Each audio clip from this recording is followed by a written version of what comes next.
Assalomualaykum. Dehqon bolalar, fermer bolalar, Allakor, Paxtakor dehqon bolalar. Mana bugun 2025 25-yil 21-mart Navruz ayyomi.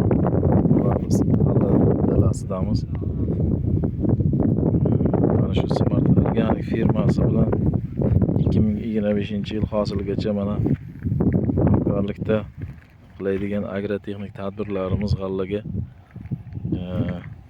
lavhalarning birin-ketin tashlab boryapmiz. Mana bugun mana ko'rayotgan bo'lsalaringiz, mana hozir Smart Organic hamda to'proqqa ishlov berayotgan preparat o'g'iti bilan birgalikda ham karbamid o'g'itini qo'shyapmiz gektarga 5 kilodan. Mana suspenziya ishlab qo'yamiz. Mana mikro'navotlarga qarshi ishlaydik. Ta'siri bilingan. Mana men bitta narsani shu yerda aytib ketmoqchiman. Hali buni selektor berganimiz yo'q. Mana bugungacha bera olmadik ayrim sabablar bilan. Texnik sabablar bo'ldi. Klaster emas, jumlayotib shartnoma qilgan edik. Imtiyozli kreditimiz me'yori o'g'itga yetmadi. Urug' bilan salarka amofos o'g'itiga ketdi. Me'yor yetmadi selitra o'g'itimizga.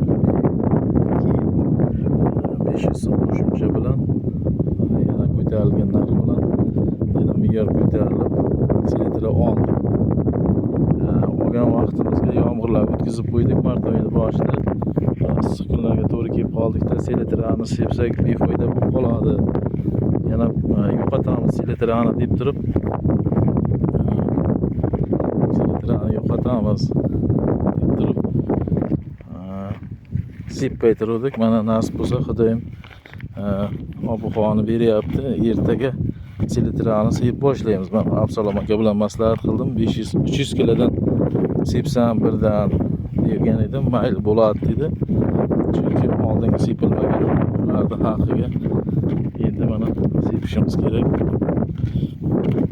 Oldingi mana video lavhada ko'rsatgandalar. Mana bitta narsani aytmoqchiman. Bizlar hali bu g'allaga suv sug'organimiz ham emas hali. Mana shu g'alla ko'rib turgan g'allalaringizni sug'organimiz ham emas. Menimcha suvsizlikka ham chidamliligini oshiradi Smart Organic firmasini.